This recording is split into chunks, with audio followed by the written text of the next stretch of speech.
Hi guys, Janet Parrish in Jacksonville, Florida. I've been a Homes for Heroes affiliate since 2017, and I made a promise to Abby and Ruth that I would share something with you when I was able to get through without crying. So on March 8th, my mom had a stroke, and I am not here to tell you how that led to a home sale. That is not what I'm here to tell you. One of the things that Homes for Heroes has been preaching is diving deep into relationships and forming connections. And I did something during her stroke that formed a bigger connection than I thought, and I just kind of wanted to come here and share with you. Our mission is to thank every hero. It's not to sell every hero a home. But something that I did that apparently impacted people in a bigger way than I thought. So these little ducks, we've all seen them. Mom spent 3 weeks at Brooks Rehab after her stroke for physical therapy, speech therapy, having to learn to talk and walk, and all of that. So healthcare workers right now are a raving fan of mine. See, I told you, Abby, I'm not going to cry. But with that, in my mom's room, we had tons of ducks, and they were all types of ducks, and it had a message on it. And on the back had our check, but the message was more important. It's a little heart, and it says, "When my mom, Hazel, had a stroke, heroes were here to help. Thank you, Janet Parrish." Thank you. Note those words, thank you. Well, we went to do a follow-up visit with the doctor from Brooks Rehab yesterday, and my mom hasn't seen him in 2 months, and he walked in and he said, "I missed you.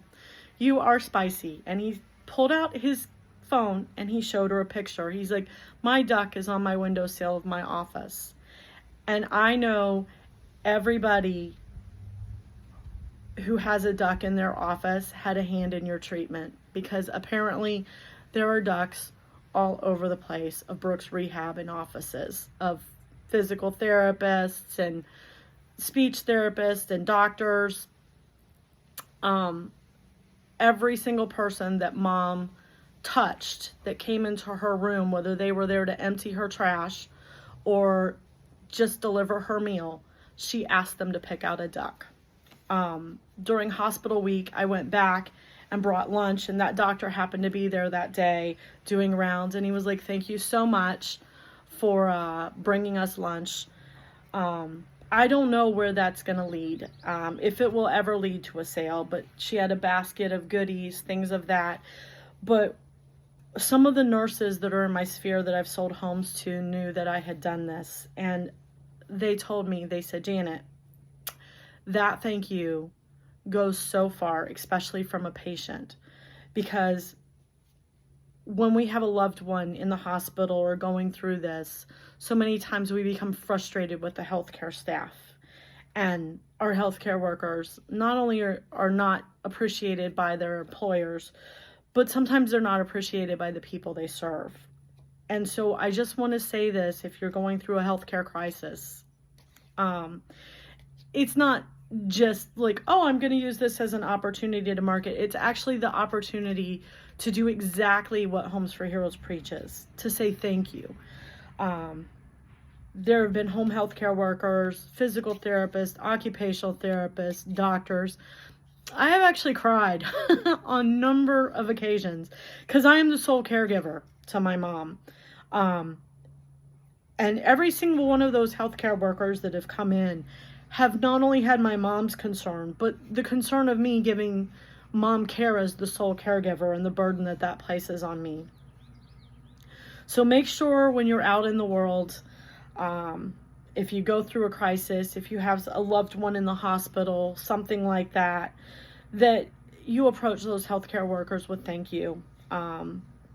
They need it. And yes, it is an opportunity to get the Homes for Heroes message out there. Just make sure you're doing it in the right way, and that you're doing it in a form of service and from the heart.